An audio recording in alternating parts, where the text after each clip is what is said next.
Hi, I'm Steffanie Rivers, and I want justice.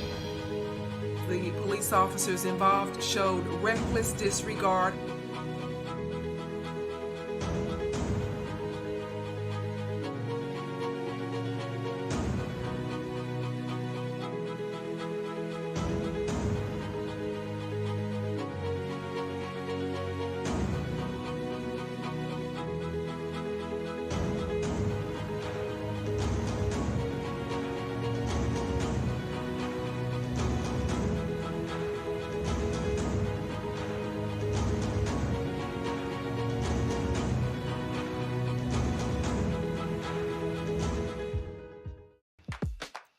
Hello and welcome to the video version of my journal. I'm Steffanie Rivers.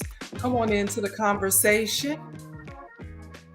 You are watching me on several platforms. I'm multicasting on YouTube and Facebook and Twitter and LinkedIn. So on whatever platform you're watching, we want to welcome you to the show.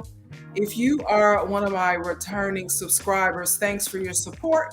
And if you are new to the conversation, we want to welcome you for the first time. I know you're going to like something that you hear, and hopefully you'll learn something and you want to share it and subscribe so that when I post new videos, you will be the first to know. Today, we're talking about the fact that there are people in the world who still believe that everything a cop says is true and everything that a cop does is justified, especially before there were cop cams and citizens with cell phone cameras that could show what really happens when mostly Black and brown people encounter a police officer or a law enforcement officer, when some of these bully, liar, killer cops think nobody is watching. Now that some of them are required to wear cop cams and have them running, and anybody with a smartphone can record what's happening in a public place, some of these LEOs, that's law enforcement officer, some of these LEOs are taking their deceit to another level. So the latest revelation that this person, Kelly Goodlett, a Louisville, Kentucky police detective, has pleaded guilty to falsifying information to get the search warrant to enter Breonna Taylor's residence in March 2020, and pled guilty to conspiracy is huge. Now, it's not surprising that Kelly Goodlett lied. It's not surprising that she lied, because we know, those of us who have been following this story and we know the story, we already came to the conclusion that she and others lied to get that search warrant already. And I'll get to that detail later. What is surprising is that she admitted that she lied, because people like Kelly Goodlett have been able to operate with impunity for so long that, one, obviously they DGAF, and I try not to curse, so I'm giving you that acronym. They DGAF about how reckless they are, and two, they never stop to think about the consequences of their actions if they are found out. And in this case, that's where the conspiracy charges came in, after the lie was told to get that search warrant. So just for background, and I know you all know this story, but I'm going to pull up the picture of Sister Breonna Taylor, just so you can be reminded of her. So just for background, Breonna Taylor and her boyfriend, who was home with her when Louisville cops showed up in the middle of the night, they were not the subject of the search warrant. The person who was the subject of the search warrant, who didn't live with Breonna, that person already had been arrested across town earlier in the evening. So Louisville cops, law enforcement officers, SWAT, whoever it was, they had no need to serve that search warrant at Breonna's residence. They were able to obtain the search warrant, though, because these lying ass Leos law enforcement officers told the judge that approved the search warrant that Breonna had been receiving packages through the post office addressed to the person who was on the search warrant. That was a lie. There was no evidence of that happening. Now, how do we know that there was no evidence of that happening? Because after the shooting went down and it was national news and it was a national incident, and people started to demand answers and accountability, and the validity of the search warrant came under scrutiny, the Postmaster General came out and said that he never relayed to cops anything about suspicious packages being delivered to Breonna's house. Now, you probably already know this, but just so you can keep up with all these names and labels, the Postmaster General, that's like the general manager of the post office in that area. So in the Louisville area, the Postmaster General, he's the person who would have known and who would have been the contact person between the post office and the police to relay information saying, you know what, there's a suspicious package or there are suspicious packages going back and forth to this residence. And so it's been known for nearly 2 years that there were lies that were told to get the search warrant, because the Postmaster General came out right after the shooting and said he knew nothing about any suspicious packages. And that's how we know that they lied to get the search warrant. So after all that started coming out, then Detective Kelly Goodlett and other Lioness Leos, they started to get their cover story together about why they did and how they got the search warrant approved.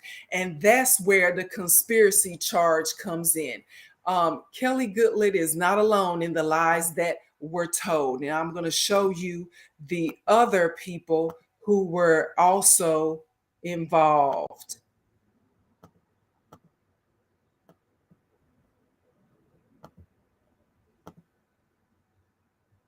These are the other three, former and current. Well, now all of them are former Louisville police law enforcement officers that were involved. So their names, they're accused of falsifying evidence, one, and civil rights violations, two, against Breonna Taylor. And they are Brett Hankinson, Joshua James, and Kyle Meany. Now, here's what's more egregious about all this. If it's not bad enough, it's coming out more that James, the person in the middle, and Meany, the person on the right, they knew the evidence that they used to get the search warrant was a lie, but they didn't go. They were not a part of the team that broke through, that took the search warrant and broke into Breonna's residence. They didn't actually help serve the search warrant. They allowed other cops to participate in serving a search warrant that they knew was based on a lie. So up until a few days ago, Kyle Meany, that's the person on the right, he was still on the job at the Louisville Metropolitan Police Department. All this time, he and Goodlett were still on the job. The other two guys had been released earlier on.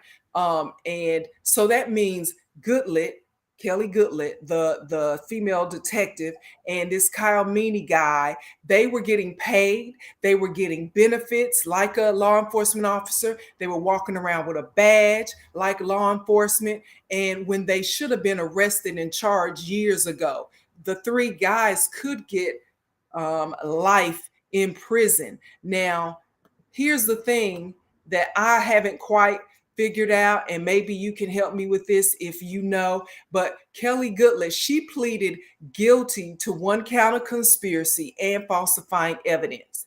And she could get 5 years in prison, 250,000 dollar fine and supervised release. Okay. Hopefully that supervised release is after she gets out of prison. And hopefully that's not like, oh, that's all she could get, because these are federal charges. So I probably answer my own question. The question that I have is why is she only up for 5 years and the other three are up for possibly, if they're convicted, they could get life in prison. Now, I'm thinking it's because that's why she pleaded guilty. I'm thinking because she's probably thinking, I could, if I go to trial, because I plead not guilty, then I get convicted because it's clear as hell that they lied and we know what they did, then she could get life. So she's probably went ahead and said, you know what, I'm just gonna plead guilty, and all I got is I could get 5 years and $250,000.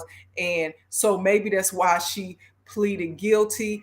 So my question is to you, if you are in the Louisville area, or you in law enforcement, or you are an attorney, you can maybe explain to the viewers why she's only up for 5 years and they're up for life if they are convicted. So if you're just tuning in, we're talking about Louisville Police Detective Kelly Goodlett pleading guilty to conspiracy and to falsifying evidence to get a search warrant, the search warrant that was used to enter Breonna Taylor's house in March of 2020. That's what we're talking about today. Now, if you happen to be caught up in a criminal case in the Louisville area, and the police detective or the cops who investigated your criminal case and who might have collected evidence against you now have charges against them, or they pleaded guilty to falsifying evidence and conspiring to cover it up,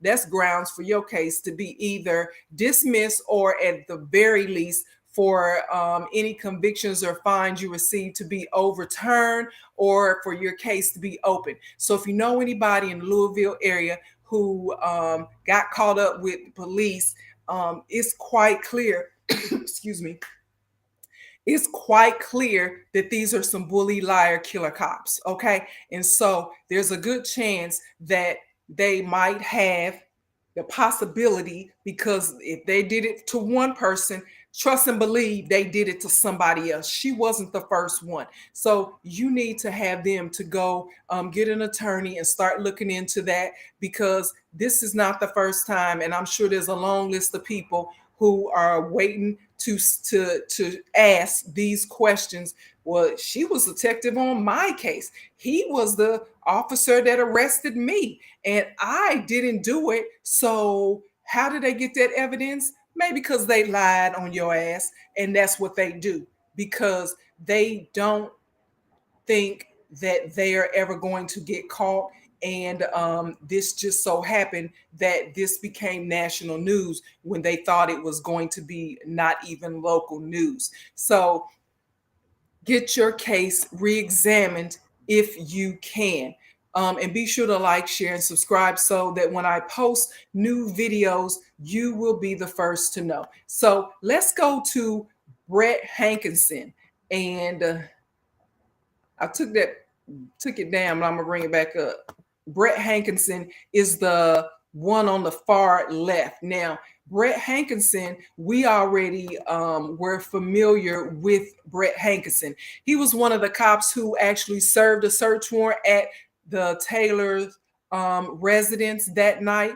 And remember, he was the cop who the grand jury only charged with wanton endangerment for firing blindly into Breonna's sliding glass door at nothing in particular.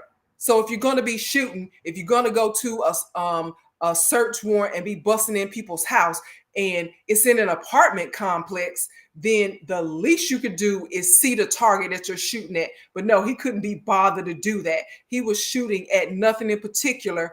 And one of the 10 bullets that came from his weapon went into the wall of Breonna's neighbor and could have killed someone. And then the grand jury, if you remember, if the grand jury would have understood their power, because all they did was indicted him on wanton endangerment. So you mean to tell me, after all the protesting and the marching and the speeches and all this stuff that people were doing around the country, the grand jury only thought that they could charge this officer, Brett Hankinson, this bully, liar, killing ass cop, with wanton endangerment.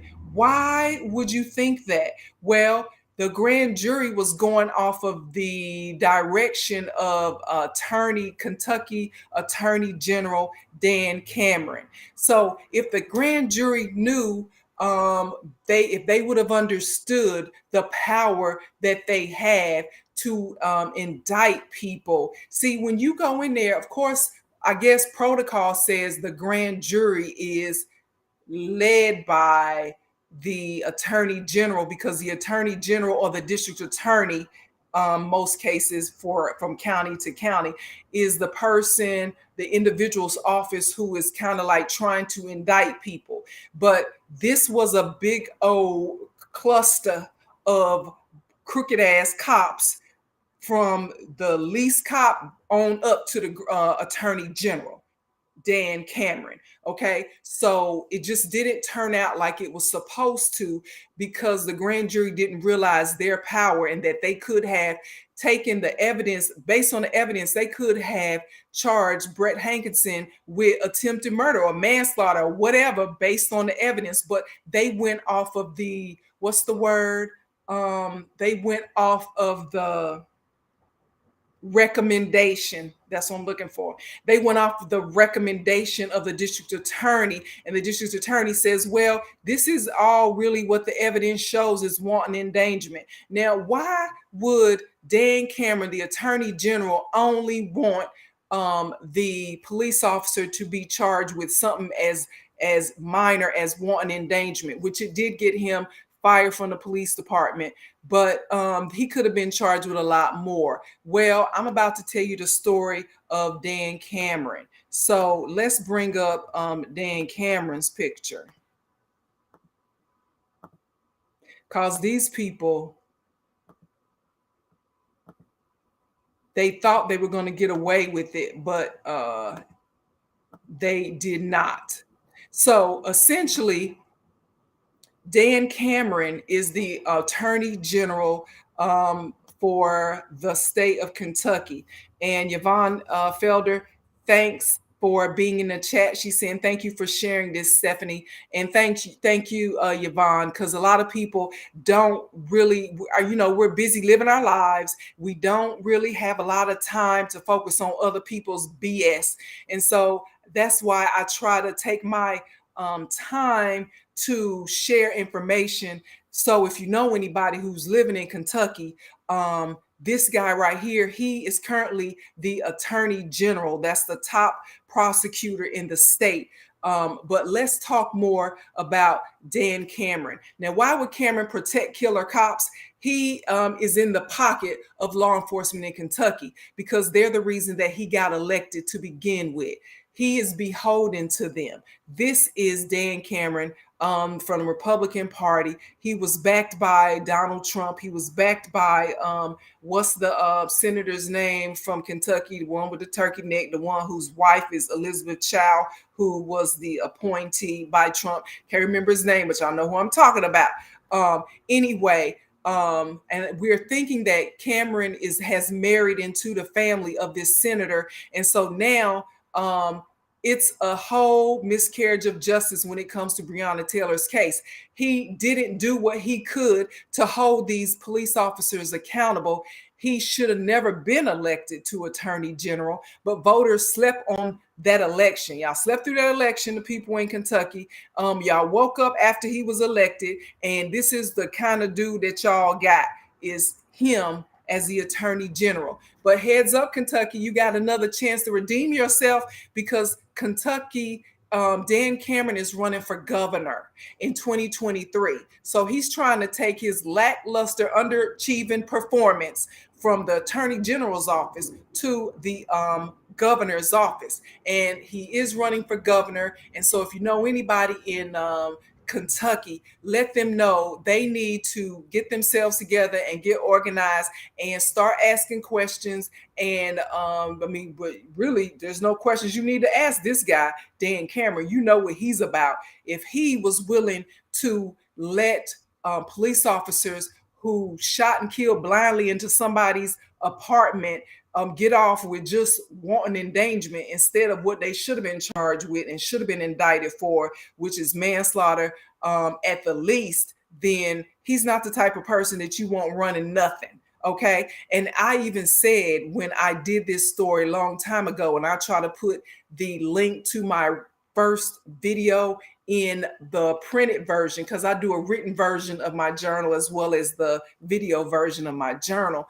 This guy, Dan Cameron, when he did his campaign, he only had like, you know how you do campaign videos and people say, oh, you should vote for Dan Cameron because he's the greatest. All he had in his video was a bunch of law enforcement officers walking around, walking from one sidewalk to the next sidewalk next to him. He didn't have real people. He had maybe like 3 or 4 real people. They was real white people. Ain't nothing, ain't nothing wrong with white people. But a black man, if you can't find no other black people to speak up on your behalf, if you are an attorney and you can't find any, you don't have any clients, no black clients to say that you're a stand-up guy and you did right by them. If you don't have nobody that you went to law school with that's black and say this dude is real, we and trust him and we know him. If you don't have, your mama wasn't in the video, your cousins were not in the video, that was a red flag. And had I been living in Kentucky and I saw that piece of video that he put together, the only brown person in the video was him and this Latino woman that I think I saw in the video twice. Okay. So you mean to tell me you can't find no other black, brown people to talk good about you? That's a red flag. And so that's why he shouldn't have even been voted in as attorney general, but now he's trying to get voted in as governor. Don't let it happen. That's why it's important to keep up with local elections and statewide elections. Governors can appoint judges, and we know judges have the power to strike down laws that have been standing for decades, and judges they can overturn laws as well. They can create laws as well with a stroke of a pen, as well as governors. So this person, you don't want somebody like him who is in the back pocket of crooked ass law enforcement to be in charge of your state. So don't let him get elected, and keep abreast of what's going on with this case, because 2 years later, we are still trying to figure out, or we're still trying to hold accountable what really happened and who was behind all the stuff that happened at Breonna Taylor's residence that night. So Yvonne Felder is saying they just killed the man that was over the lead fighting for Miss Taylor's rights, saying he committed suicide. That's a lie. Oh, I'm not familiar with that.